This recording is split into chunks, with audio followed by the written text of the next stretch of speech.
हो नक्की. Thank you. Thanks. Thank you.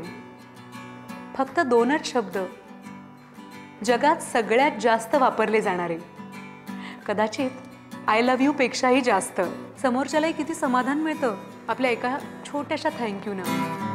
आणि आपणही अगदी न चुकता प्रत्येकाला थँक्यू म्हणतो. कंडक्टरनं बसचं तिकीट दिलं की त्याला थँक्यू. भाजीवाल्यानं एक्स्ट्रा कोथिंबीर दिली तर त्याला थँक्यू. तेवढंच काय तर व्हॉट्सॲपवर हल्ली जनरली हाऊ आर यू विचारतात ना, त्यांना सुद्धा आपण थँक्यू म्हणून एक स्माइली सुद्धा पाठवतो. आणि आजच्या फॅशनेबल युगात एक साधी शिंक आली तर ब्लेस यू असं म्हणणाऱ्याला सुद्धा आपण अदबीनं थँक्यू म्हणतो. आपण किती सभ्य आणि सुसंस्कृत झालोय ना. छानच आहे, फारच छान.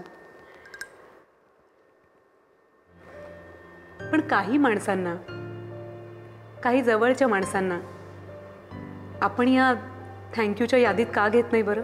आपली आई लहानपणी आपल्याला ताप आलेला असताना रात्र रात्र जागून काढणारी, आपल्याला जरासं बरं नसलं तर कुणाला न सांगता हाफ डे टाकणारी, रजा घेणारी, इतकी वर्ष न कंटाळता घरातल्या प्रत्येकाच्या आवडीचा स्वयंपाक करणारी.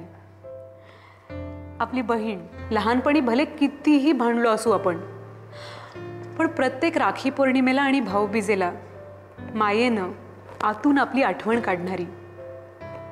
आपली वहिनी आपला प्रेमभंग झाल्यावर आपलं मन रमवायला, आपला मूड पेपअप करायला दादाबरोबर आग्रहानं कॉफीला घेऊन जाणारी. आपली बायको जीवाचा तुकडा सकाळी 7:30 वाजताही डब्यात आपल्या आवडीचे पदार्थ स्वतः करून भरणारी. मुलगी थकून भागून घरी आल्यावर उत्साहानं दार उघडून स्वागत करायला येणारी.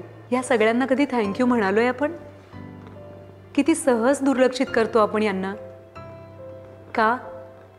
ह्या माणसांना नात्यांची लेबलं चिकटली आहेत म्हणून.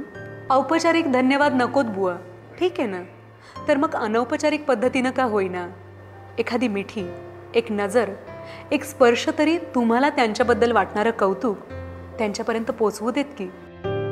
या सगळ्या जणींच्या कामाची, त्यांच्या भावनांची पोचपावती कधीतरी तुम्ही मनापासून देऊन बघा. बघा त्यांच्या चेहऱ्यावर कसं हसू उमटेल. आय एम शुअर त्याच तुम्हाला थँक्यू म्हणतील. आणि थँक्यू माझं हे सगळं ऐकून घेतल्याबद्दल.